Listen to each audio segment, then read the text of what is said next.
इस क्वेश्चन को देखो।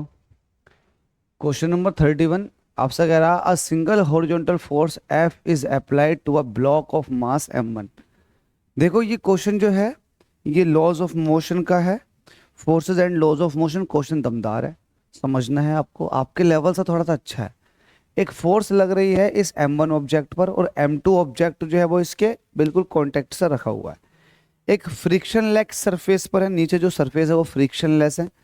आप फोर्स F लगा रहे हो और कंबाइंड मोशन में आएगा, तो आपसे क्वेश्चन ये कह रहा है कि जो कांटेक्ट है इस कांटेक्ट पर फोर्स बताओ।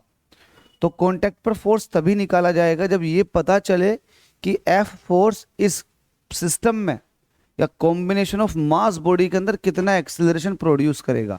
तो आप एक्सेलरेशन निकालोगे तो एक्सेलरेशन इज इक्वल टू होता फोर्स अपॉन मास। फोर्स लगा रहे हो आप कैपिटल F, मास कितना है m1 plus m2 total mass, क्योंकि फोर्स लगाने से टोटल मास के अंदर तो एक्सेलरेशन आएगा, बिल्कुल आएगा।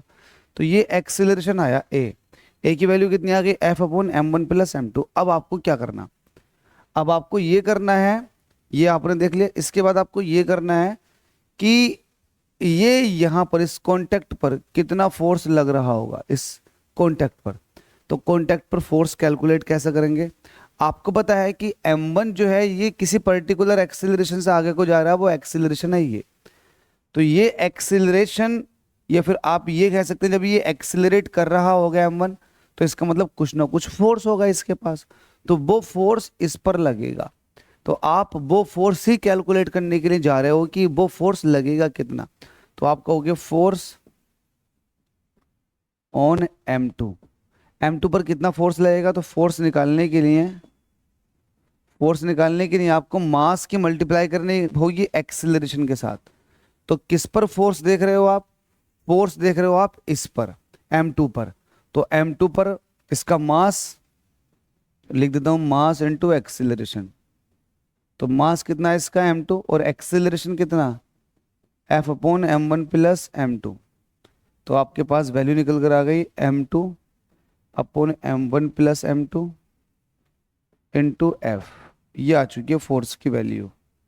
ये फोर्स कौन सा फोर्स है, ये फोर्स वो फोर्स है जो इन दोनों ब्लॉक्स के बीच में लग रहा है। तो आप देखो नीचे m1 प्लस m2 किसके है, यहाँ तो m1 प्लस m2 नहीं है, यहाँ m1 प्लस m2 है, तो ऊपर दो मास बॉडी है।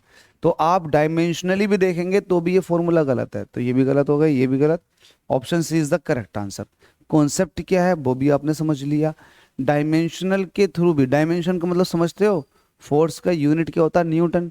तो इन जितने भी आंसर आपके एमसीक्यू में दे रखे हैं इनका न्यूटन होना चाहिए।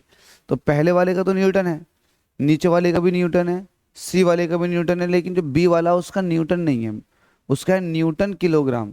तो यूनिट से भी आप कहीं ना कहीं आंसर तक पहुंचने की कोशिश कर सकते हैं। जो भी दिमाग लगे एग्जामिनेशन हॉल में वो सभी लगाना होगा आपको।